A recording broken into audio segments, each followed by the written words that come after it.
बिस्मिल्लाहिर्रहमानिर्रहीम। चलिए भाई, BBA organisational behaviour semester 2 4th unit first question, change agents. What is meant by change agent? Explain in detail about the importance of manager to be a change agent and different types of change agent। Change agent उन्हें होता, अपन क्या करते actually में, जब भी कोई चीज़ अपन organise करते तो वो टाइम पे अपन एक हिसाब से अपने दिमाग में एक प्लान बना लेते, या पेपर पे प्लान बन जाता। घर बना रहे, सबसे बेस्ट एग्जांपल, आप जब घर बनाना शुरू करते सोच लेते हाँ खाली ये डाल दो, ये लगा दो, ये बन जाता। जब बनाना शुरू करते तो वो टाइम पे आपको बहुत सारे चेंजेस कर लेते जाना पड़ता। हर स्टेप पे चेंज करना ही करना। आप जो सोचे वो कभी भी नहीं होता, उस हिसाब से कभी नहीं होता। कुछ भी प्लान कर लो आप, एग्जैक्ट तो नहीं, चेंजेस करना पड़ता आपको सिचुएशन के हिसाब से। दैट इज़, वो जो चेंजेस करते उनको बोलते हैं चेंज एजेंट। वो मैनेजर भी हो सकता, कोई भी हो सकता। आ गया समझ में? चेंज एजेंट कौन है? जो अपने को जो है अपना गोल अकम्प्लिश करने के वास्ते जो चेंजेस मैनेजमेंट में चेंजेस लाते रहता, दैट इज़ चेंज एजेंट। अब एग्जांपल, एक बड़ा प्रोडक्शन हाउस कुछ भी है, अब उन्होंने जो है कोई चीज़ लॉन्च करे, कई बार हुआ। फ्रूटी का पहले पैक जो है ग्रीन आता था, अब क्या है? येलो। चेंज हुआ। कई को ग्रीन क्या है? मैंगो नहीं होता, ग्रीन एक्चुअली कैरी थी। वो बाद में ख्याल आया उनको कई साल के बाद, तो फिर उन लोगों क्या करें, इसको चेंज करें। फिर उससे सेल, लोगों को एक अट्रैक्शन, मैंगो बोलते दिमाग में येलो आता, कैसा भी साइकोलॉजिकल थिंग्स है चीज़ों। आगे ना बात समझ में? तो अब कई चीज़ें हैं पैकिंग में, पहले अलग किस्म की पैकिंग में आते थे। पहले डब्बे की पैकिंग आती थी, जिसको अपन अट्टा बोलते, कार्डबोर्ड, पत्ती आती थी, वो आती थी, उसमें आती थी। बाद में वो लोग क्या है, प्लास्टिक की पैकिंग आ रही पूरी अलग से, ताकि उन्हें जो है ना ज़्यादा दिन तक अच्छी रह सके और डैमेज भी पानी वानी से नहीं होना। कई चीज़ें, तो ये सब चेंजेस इम्प्लीमेंट होने के बाद में आपको बिजनेस करने के लिए चेंजेस करते ज रहना पड़ता। आई ना बात समझ में? चलिए, अब इसमें वही change agent. Change agents are those individuals और firms who serves as catalyst and are responsible for managing change. तो चेंजेस जो भी, चाहे वो कंपनी भी हो सकती है, लोग भी हो सकते हैं जो चेंजेस लाते। कंपनी कहाँ से ही सर? आप हायर करते हैं कोई कंपनी को। मैं बड़ी कंपनी हूँ, किसी को हायर करता हूँ, ज़रा भाई क्या क्या चेंजेस है ज़रा देखो, बिजनेस डेवलपमेंट मैनेजर्स बोलते हैं लोग। ठीक है, आप खुद नहीं कर सक रहे हैं तो आप बाहर की कंपनी को हायर करें, तो वो कोई भी हो सकता। आगे ना समझ में ये? अब इसमें 3 लेवल्स है, टाइप्स है 3। स्ट्रैटेजिक लीडर्स रहते हैं, मिडिल मैनेजर्स, आउटसाइडर्स। स्ट्रैटेजिक कौन रहते हैं बोले तो जो हाई लेवल पे रहते, हाई लेवल से चेंजेस लाते हैं। ये काम करेंगे अपन, हाई लेवल का चेंज है। चिप्स के जो पैकेट्स आते उसके अंदर पैकेट आज तक उतना ही चिप्स कम होते जा रहे हैं। अपन पैकेट उतना ही दिखता आज भी हमें। हम लोगों के टाइम पे फुल आता था पैकेट, अब पाव भी नहीं है पैकेट चिप्स। ऐसे डिसीजंस कौन लेते हैं? High level managers. कई को उन्हें 5 रुपये की कीमत बदल नहीं सकते, लोगों के जहन में बैठ गया, महंगा हुआ तो नहीं लेते लोग, तो ना क्वांटिटी कम करते जा रहे हैं। ऐसे तकरीबन हर चीज़ में हो रहा है। ठीक है, बिस्किट के पैकेट छोटे होते चले आ रहे, अपने को नहीं महसूस होता, अपन वही देखते अरे 5 रुपये में जो है वो मिल जाता, कुछ है पाले जी। ठीक है ना, साइकोलॉजी। ऐसे डिसीजंस जो भी रहते हैं अपने को लॉन्ग एंड के, वो रहते हैं स्ट्रैटेजिक लीडर्स। कोई भी हो सकते हो, बॉस हो सकता है, CEO हो सकता है, मैनेजर हाई लेवल का हो सकता है, कोई। तो उसमें 2 टाइप के यूजुअली लीडर्स रहते हैं। एक रहता charismatic leader. The charismatic leader develops an organizational vision and encourages workforce to attain it. उन्हें क्या है, आगे का देखता, 2 साल बाद 5 साल बाद का उन्हें फ्यूचर सोच के चेंज करो। आप कोई चेंज करते, प्रॉफिट आज ही नहीं होता, कहीं आपको वेट करना पड़े, उसका रिजल्ट बाद। तो ऐसे लोग जो लॉन्ग टर्म का चेंज करते हैं वो रहते charismatic लीडर्स। नेक्स्ट है इंस्ट्रूमेंटल लीडर्स और ट्रांजैक्शनल लीडर्स। द इंस्ट्रूमेंटल और transactional leaders managers change by design and controlling the system. Same system को चेंज करना है या कंट्रोल करना है, ज़्यादा कमी करना है कोई चीज़ की, ये लोग आपको इंस्ट्रूमेंट, यानी कि ये लोग टेस्ट करते चीज़ें, इंस्ट्रूमेंट्स के थ्रू टेस्ट करते। जैसा मैं बोला पैकेजिंग चेंज करना, बस चीज़ों की पैकेजिंग चेंज होने के बाद अपन उसको ख़रीदना शुरू करें, आप गौर करो शुरू से। आई बात समझ में? पैकेजिंग चेंज होने के बाद से चाहिए, होटल से लाना बोले तो मुश्किल था पहले, पैकेजिंग चेंज हुई तो उसका सेल बढ़ गया, जो उन्हें प्लास्टिक में डाल के जो भी करके देता अपने को, अब आप गौर करो वहाँ पे उसमें ज़्यादा कोई थर्मस ला के नहीं ले गया था चाहिए, क्योंकि हर एक के पास थर्मस अवेलेबल हर टाइम पे नहीं रहता। लेकिन ये क्या है, पोर्टेबिलिटी, आपको आसानी से अवेलेबल। तो ये इंस्ट्रूमेंट जो है ना, डिज़ाइन को या इंस्ट्रूमेंट को चेंज कर दो। सेकंड है मिडिल मैनेजर्स, ये हाई लेवल के थे, स्ट्रैटेजिक जो थे, मिडिल में बीच में जो रहते, इन लोगों क्या करते हैं, वो लोग जो चेंजेस बतलाए वो चेंजेस कंपनी में अप्लाई करते। सुपरवाइज़र, आगे बात समझ में, कल एग्जांपल दिया था मैं, मैनेजर इंजीनियर सुपरवाइज़र को बोल देके चले आता, ये दीवार 4 इंच की उठा दो, ये कर देके चले आओ, उन्हें लेबर से काम लेता। That is middle managers. आई बात समझ में। तो वो लोग हाई लेवल के जो भी रहेंगे वो चीज़ों को इम्प्लीमेंट करते, ठीक है। उसमें कौन कौन रहते, ट्रांसलेटर्स रहते। तो इनका काम क्या है, जो भी वो लोग बोले पहले इन लोगों को एक्सप्लेन करना, समझ में आया तो काम करते हैं, दैट इज़ ट्रांसलेटर, ठीक है। दूसरा है इंटरप्रेटर्स, इनका भी काम वही है, the daily interaction of the managers with the employees at different levels makes them responsible for the interpretation and adjustment of study. Same manager का काम रहता डेली जो भी चेंजेस है, जो भी ऑर्डर्स आ रहे हैं ऊपर, उसको अच्छे तरीके से इन लोगों को इंटरेक्ट करके समझा। थर्ड है advisers, the middle managers act as adviser and suggest the top management in decision making. ये लोग क्या करते हैं, नीचे जो चेंजेस हो रहे हैं फिर टॉप मैनेजमेंट को भी एडवाइस करना, भाई ये करे, ऐसा रिजल्ट नहीं आ रहा, फिर इसको ऐसा करेंगे। तो ये इंटरचेंज भी होता है, ओके। अदर्स छोड़ दो, लाइट लो। लास्ट है इसमें जो है आउटसाइडर्स, बाज़ वक़्त अपने को बाहर से लोगों को बुला के चेंजेस करना पड़ता। इसमें बेस्ट जो है एग्जांपल अपने को जो है ना, कंसल्टेंट्स।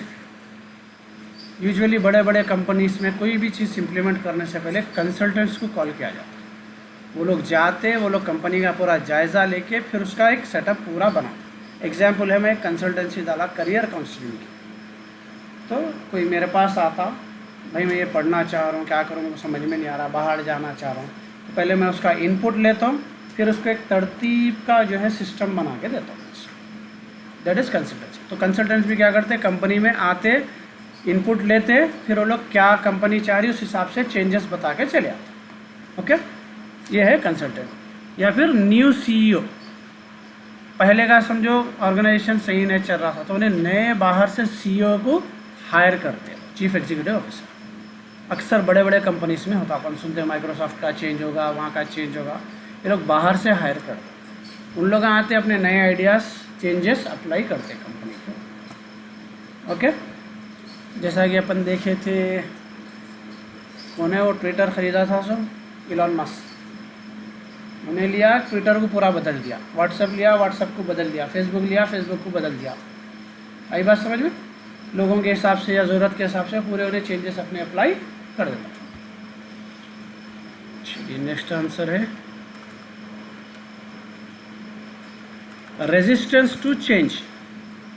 रेजिस्टेंस का मतलब होता है, जनरल इंग्लिश में अप्लाई करते हैं, और रोकना या रुकावट पैदा करना, दैट इज रेजिस्टेंस। रेजिस्टेंस इसको बोलेंगे रोकना या रुकावट पैदा, that is resistance. What is the change and resistance to change, what are the causes of resistance to change, यानी चेंज को रोकने के लिए रीजंस क्या क्या रहते हैं। बाज़ वक़्त चेंज अप्लाई नहीं होने देते या नहीं होता, उसका रीज़न क्या है। चेंज तो समझ गए अपन अभी आंसर, अब उसको रोकने के रीजंस क्या है। मीनिंग ऑफ चेंज हो गया, meaning resistance is any conduct that serves to maintain the status quo in the face of pressure to alter the status quo. Then movement hard है। रेजिस्टेंस का मतलब क्या है, रुकावट।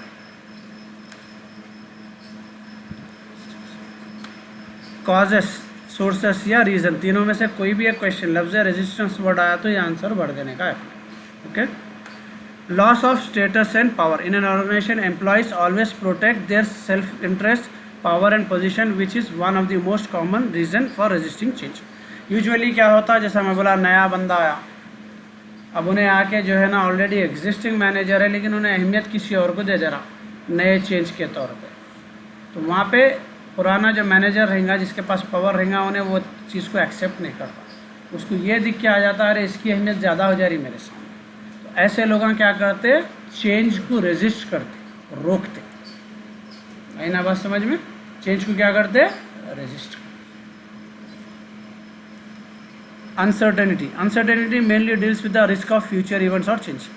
दूसरा क्या है, अगर आप श्योर नहीं है कि ये चेंज करने की वजह से आगे रिजल्ट क्या आ सकता, 100% कंफर्म नहीं, वैसे टाइम पे भी क्या है, अपने को चेंज को रोकना पड़ता। चेंज ले लेंगे आप, छतदार है 3 इंच का डाल लेंगे भाई, मगर आगे का नहीं बोल सकते आप 3 इंच का छत आगे फ्लोर को संभालता या नहीं संभालता, वैसे टाइम पे आप उसमें चेंजेस नहीं ला सकते। ओके, जैसा मैं बोला, अगर आप पैकेजिंग में कुछ चेंज कर दे रहे हैं, प्राइस में कुछ चेंज कर दे रहे हैं और आपको आगे का नहीं मालूम, आपको मालूम है कोल्ड ड्रिंक्स का मार्केट नेक टू नेक वो लोग का जो है कंपटीशन रहता, पेप्सी कोक वगैरह, 1 रुपये का भी अगर एक में डिफरेंस आ गया तो दूसरे पे और उस पर दोनों पे इफेक्ट होता। अगर इन्हें 1 रुपया कम करेंगा तो लोग उसकी तरफ जाते, 1 रुपया बढ़ेगा तो दूसरे की तरफ जाते, 1 रुपये का भी चेंज इफेक्ट करता market.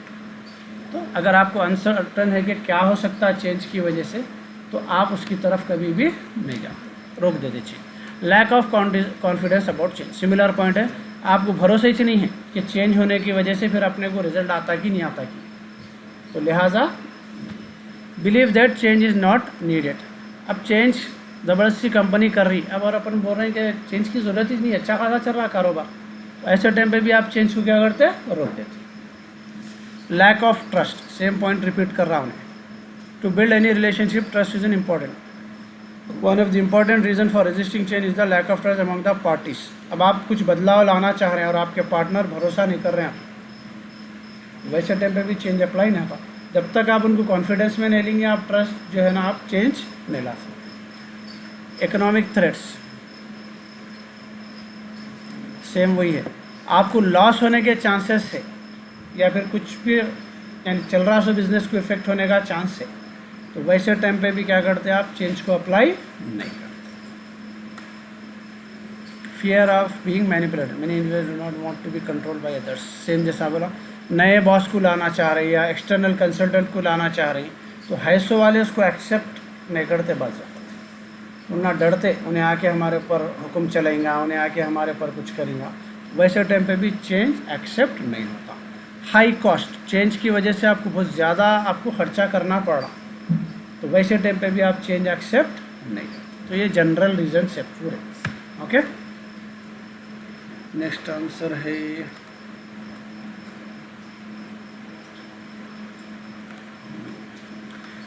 Describe the meaning and process of organisational development. Organisation को डेवलप अगर करना है तो उसका प्रोसेस क्या है। कोई भी कंपनी है, छोटा कारोबार ले लो, हमेशा दिमाग में आंसर खुद ब खुद बनता।